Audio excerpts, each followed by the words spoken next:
on peut rajouter toutes les villes qui actuellement sont en train de se révolter. Donc, de Bouzid à Belghazi.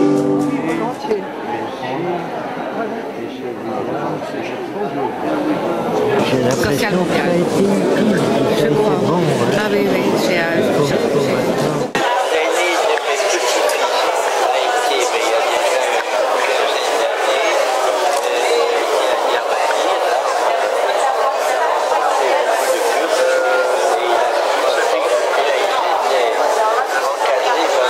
Monsieur Hetzel, c'est un bonheur d'être le contemporain de gens tels que vous qui disent la résistance dans une chape après une chape de plomb complètement étouffante.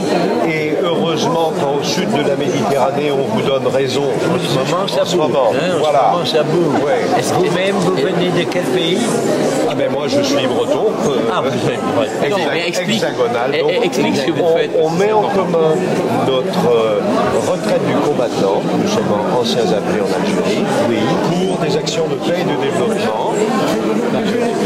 En particulier en Algérie, on intervient aussi en Palestine, on est intervenu une fois pour le combat pour la Tchétchénie et dans d'autres... Je travaille à la fois dans les campements et puis dans les campements de réfugiés en Algérie et puis sur la question des... Bonjour, comment va? Ça va bien, et toi? Toujours bien? Bien, et toi? Les Corses et les Basques, parce qu'il y a des problèmes au pays corse. Je suis au comité basque, mais en solidarité avec les Corses, je tiens aussi leur parole. Voilà. Pour ce qui vient de commencer, notamment en Afrique du Nord, ça continue devant un nouveau seuil, il faut essayer de le franchir sans trop de violence. Je suis pour la non-violence, pour le souvenir de Gandhi, de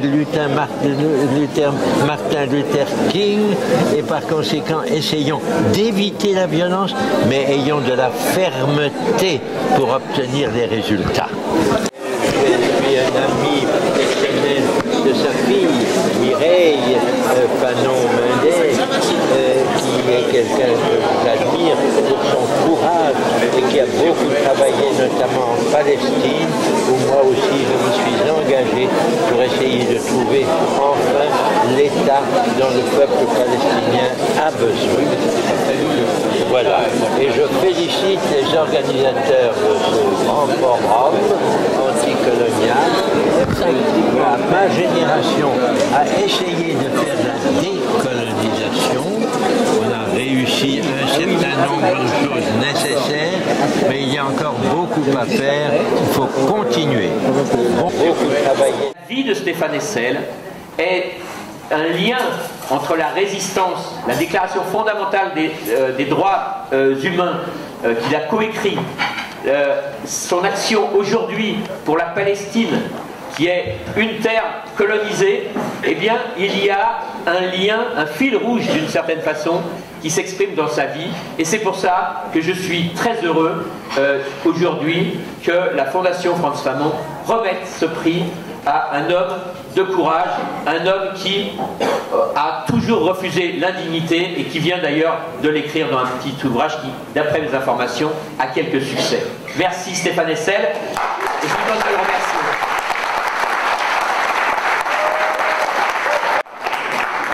Omar est le directeur de la Fondation Frantz Fanon, donc pourquoi Mireille n'est pas là? Tout simplement parce qu'elle était, tu le diras peut-être, elle est à New York, à Pittsburgh, parce qu'elle est en train de rencontrer Mouia Abou Jamal dans sa prison. Pour nous, quand la question de décerner le prix de la Fondation Fanon pour 2011 s'est posée, la réponse a été extrêmement rapide et extrêmement limpide. Il allait de soi, et c'est en plus un clin d'œil de l'histoire, il allait de soi que Stéphane Hessel était le récipiendaire tout désigné. À ce titre-là, personne d'autre ne méritait mieux que lui cette modeste reconnaissance de la Fondation Frantz Fanon et de tous les camarades qui s'associent à ce nom illustre. Longue vie à Stéphane Hessel.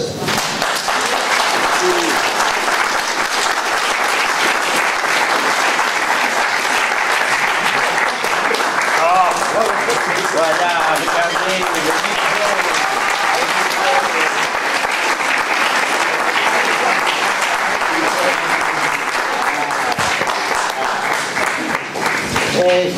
On m'appelle, on me dit, vous allez recevoir le prix Frantz Fanon. Je me suis dit, au nom de quoi? Au nom de votre vie qui, soi-disant, a été une vie pour la décolonisation et qui continue à l'être. Eh bien, cette surprise a été pour moi une surprise très agréable et je suis très heureux que ce soit dans ce salon que cette remise de prix vienne d'avoir lieu. J'ai vu ce qui se passe là-haut dans les salles d'exposition où sont réunis des gens courageux dont je respecte et admire le courage. On a obtenu quelques succès, mais il reste beaucoup à faire. Une figure comme celle de Frantz Fanon, qui a été un initiateur de la lutte contre la colonisation et qui a parlé des damnés de la terre, c'est-à-dire de tous ceux qu'il s'agit de défendre contre leurs oppresseurs. Et ils sont nombreux encore dans ce monde, il y a qu'à se promener là-haut pour voir que dans toutes les régions, en Asie, en Amérique, en Afrique et même en Europe, il y a de la colonisation contre laquelle il faut se battre. Il y a les immigrés, les sans-papiers chez nous en Europe qui méritent aussi d'être traités avec respect et considération. Pour moi qui viens d'assister il y a quelques semaines à un grand hommage rendu à un grand poète mort tout récemment, Édouard Glissant. C'était lui aussi un homme de la Martinique, comme Frantz Fanon et comme Aimé Césaire, qui est le premier président de la fondation Frantz Fanon, qui me remet aujourd'hui ce prix. Ces poètes auxquels je voudrais associer le nom d'un grand poète palestinien, Mahmoud Darwish. Nous avons besoin de poètes pour porter la liberté, la vérité contre tout ce que sont les relents de la colonisation, du colonialisme. Donc pour toutes ces raisons, c'est un grand plaisir pour moi de vous dire bon courage. Ne vous laissez surtout pas décourager. Le monde est en train de bouger. Ce qui se passe ces jours-ci, ce qui se passe depuis quelques temps, depuis quelques semaines, en Tunisie, en Égypte, partout dans le monde arabe, partout au Proche-Orient, tout cela signifie que ma génération, 93 ans, hein, attention c'est vieux, que ma génération va partir, mais que la jeune génération va poursuivre notre effort, notre lutte, nos combats, pour qu'il n'y ait plus sur cette terre de femmes et d'hommes qui ne bénéficient pas de leur liberté de citoyen dans un État. Cela, il faut particulièrement le souhaiter pour nos amis palestiniens qui depuis 60 ans maintenant souffrent d'une oppression inadmissible. Voilà, si vous voulez, pourquoi être ici aujourd'hui, entouré de gens qui luttent, je le sens, qui s'investissent, qui prennent sur leur temps, qui prennent sur leur énergie pour faire progresser un monde moins injuste, plus capable de donner à tous ces citoyens et à toutes ces citoyennes, à ces enfants, aux générations qui viennent, une vie digne des libertés et des droits fondamentaux que nous avons essayé de définir il y a maintenant 66 ans et qui ne sont pas encore les leurs pour beaucoup de ceux qui luttent. Merci donc de m'avoir remis ce prix et bravo pour l'effort qui est fait ici, partout.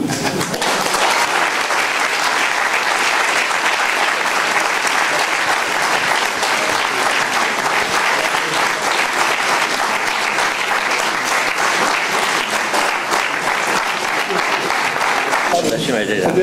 Elle est là.